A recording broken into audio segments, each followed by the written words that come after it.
Hey everyone, welcome back to my channel. Today I'm going to be beginning another yarn review video. Excuse my appearance. Did not think that this was going to be occurring right now. It is Christmas Day. I just got out of the shower. I guess it's Christmas night now, and I am winding a ball of yarn because I'm too lazy to get my yarn winder and Swift out.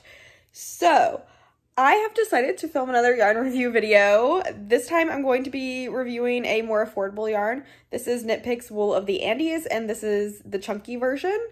I don't have the price on me right now, but I'll put it on the screen, how much it is per skein and all the details, because I actually have this giant bag of it right here that I got at a Knit Picks warehouse sale thing, like almost 3 years ago now. So I don't really have any of the details, and this is a spur of the moment beginning of this video because I'm probably gonna cast on soon. And I was sitting here winding this and I was like, I should make a yarn review video. So basically I'm going to be knitting the Andy cardigan by Junko Okamoto using this bare yarn, this chunky yarn. Hopefully I have enough. I have no idea how much is here, to be honest with you. So that's a little scary. And then after I make it, I'm going to dye it. So I thought this would be a really unique, fun yarn review video because I'm going to be going through a whole process of knitting something with the yarn, seeing how it dyes, and I thought that would be a lot of fun because I don't really know how to dye yarn. I have a couple videos in the past where I attempted to dye yarn and it never really turns out well. So I plan on just dyeing this a solid black color. I'm hoping that works out for me. I might reach out to a couple of my yarn dyer friends and see if they have any tips for me. But I'm in the need for a black cardigan, and I never want to knit a cardigan because there's a lot of purling involved. But this is chunky yarn, so it should go relatively quickly, and Junko's patterns are so much fun to knit, so I'm really excited. So my initial thoughts, well, I knew I had this and I had been thinking about it, and in my head the yarn was a lot denser, so I was like really hunting for a pattern and I was going back and forth on things, and then I just like got the idea out of my head, and then I was sitting on my bed and I was like, let me just pull that yarn out and see. So I pulled it out and I felt that it actually is not as dense as I thought I remembered it being. It's pretty light. I mean, it's 100% superwash yarn. So it's pretty much what I always use. I mean, I usually use superwash nylon blends. So, I mean, this is pretty comparable to that. It's pretty soft, I would say, and it's a lot springier than I thought. And I'm really getting to feel that now before I start knitting as I put it in a ball opposed to when I would wind it on the yarn winder in Swift. So I'm excited. I think that this is going to turn out to be a pretty wearable sweater if I can dye it well. I'm really nervous that I'm going to spend all of this time knitting something and I'm going to dye it and it's going to be ruined. But I have faith in this yarn. Knit Picks has never really let me down before. So let's do this. Let's continue winding some yarn, and I'll do what I always do. I'll take you through the whole process with me, and then at the end, I will let you know all my thoughts and feelings on this yarn. So, bye! Hey guys, so I just finished my third skein of this Wool in the Andes chunky yarn, and this is what my sweater is looking like so far. My gauge is a few stitches tighter than the pattern calls for, so this is a little bit denser, but I think it's awesome. I did try it on one time, didn't look in the mirror, I just used my camera phone, and the structure of it is nice. It does drape just enough before blocking that I think it's going to block really nicely.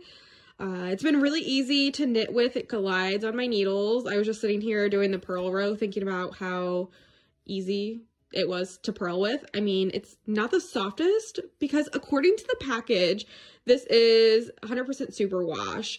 Now, I did look it up online and I'm pretty sure it said 100% like Highland wool or something, so I'm uncertain. This, again, I did get from a warehouse sale from Knit Picks like 3 years ago now, so they may have changed it, not completely sure, but it is Wool of the Andes chunky. Regardless, it does say that on the package. So far so good. It's nice and stretchy. I mean, it definitely does have some nice qualities to it if it is superwash. but it has like no nylon or anything in it, so it's not as soft as like a traditional like sock yarn would be that I would knit with, but I still think it's great. I think it's gonna hold color really well when I dye it. I've been thinking about that as well. I'm really excited to dye this black. I've been wanting a really nice black sweater, and I want to finish this soon while it's still cold so I can enjoy it. I am currently working from my home office, and I think something like this is just thick enough to keep me warm. So I do like that about this yarn. I'm not used to knitting with a chunky size yarn.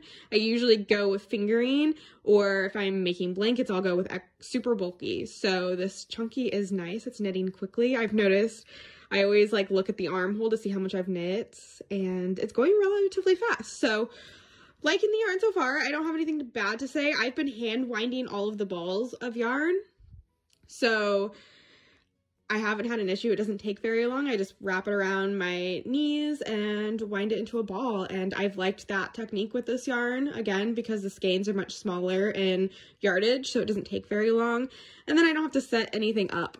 But I think I'm going to go ahead and knit a sleeve just to see how that goes and see how fast I can knit with just stockinette with this yarn in the round opposed to flat, because we all know purling, sometimes you need a break from it. So I think I'm going to knit one sleeve, maybe do some more of the body and then the other sleeve and then finish the body. We'll see. I am very much liking it. So I'll come back to you whenever I have a finished product, show it to you before I block it, and then we'll block it and see what it looks like, and then we'll dye it black. Yay!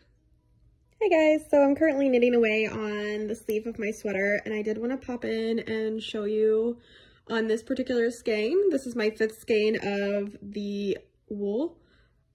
It has a little bit more imperfections than any of the prior 4 that I've used, as you can see here.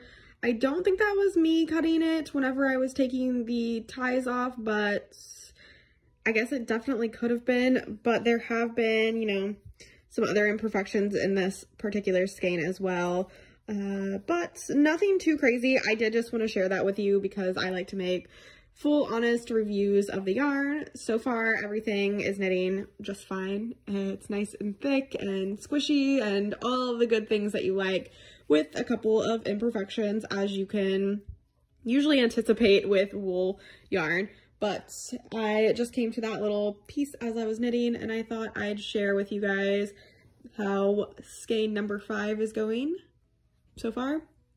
Some more imperfections than I've seen before, but out of 5 skeins, 1 being a little bit flawed is not that big of a deal to me. Hey guys, so I just bound off my Andy cardigan, and I just wanted to show you a pre-blocking dyeing situation, because as soon as it gets wet, I can't like go back to this moment. So I am about to experiment with dyeing it. I've dyed yarn before, but I don't really know what I'm doing. So we're just hoping for the best. I have some dyes, and I'm going to just try to dye it black, but this is what it looks like pre-blocking. It's pretty. It definitely needs it. It all rolls up here, but I really enjoyed working with this yarn. My hands, I'm gonna have to take a break from knitting for a little bit, because at the gauge that I knit this and the chunky yarn, this hand in particular, like my wrist is killing me, my hand is killing me. And the purling did not, I think that was the culprit of it all, but I'm excited that it's finished. It's not as like long or anything as I thought, but this video is about the yarn. So I am going to work on dyeing the sweater. So let's see how that goes. Hey guys, so I have the sweater on the blocking mat. I think it's pretty much, it's still a little damp, but it dried pretty quickly to my surprise. I did my normal regimen with it, but the dyeing went okay. I think there are definitely some spots that didn't get perfectly dyed, but you can't really tell. It looks worse on camera, if I'm being honest, but I ended up doing 3 different dyes. So I ended up dyeing it 3 times. So basically I just had like a stock pot that I used for dyeing previously. So I just used that. I put a bunch of citric acid in with some warm water, and then I let it soak for like 15 or 20 minutes. And then from there I poured that all out, and then I added a lot of dye, like a ton of dye, and I let it, again, put warm water in, and then I let it soak for another 15 minutes. Then when I took it out of the dye, I realized I didn't really like move the sweater around any, so the parts that were like crinkled up didn't get the dye. So I moved it around, added more dye and water, let it soak again, realized the same thing happened, so I added more dye, and at this point, the third dye, it's pretty much all black, but like I said, there are a couple parts that didn't take the dye as well, but it's like pretty much dry already. There, like the ribbing part is a little damp, but I think in a couple hours it'll be good to go, and I can show you guys how it blocked out so far. It definitely loosened up a lot, so I'm excited to see the drape of it whenever I put it back on. But the process was fun. My hands are dyed a little bit, which I don't love that because, I don't know, my hands, whenever I work, they're supposed to be nice to look at, and now they're like dyed black. So if you're gonna do this, definitely find gloves. But yeah, the yarn itself, I'll talk about a little bit more once the sweater's dry and I can show you guys it on. So I have the exact results of it and how it blocks out and everything. So yeah, I'm excited to have this sweater. It's still cold outside, so I did it. But once this is dry, I'll come back to you guys and give you my overall full review. Hey guys, so my sweater is pretty much dry now. I've taken it off the blocking mats and I just want to show you. Yay, it's so much drapier now than it was. Let me shut my closet door. It has so much more flow and the buttons stay open. The way this yarn blocked out just like sold it for me. Like, I wasn't really convinced before, but after it blocked, I'm like super convinced. So online it says it's 137 yards per skein for $5.99, and it also says that it is 100% Peruvian Highland wool. Now, the bag that I got the yarn in said that it was 100% superwash wool, so I'm not really sure if this is exactly what you'll get online. Again, this yarn has been in my stash for a while.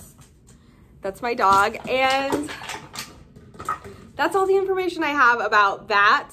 I 100% think it's worth the price. Like, totally, this yarn was so inexpensive, and I was able to dye it myself, so I didn't have to knit with black yarn.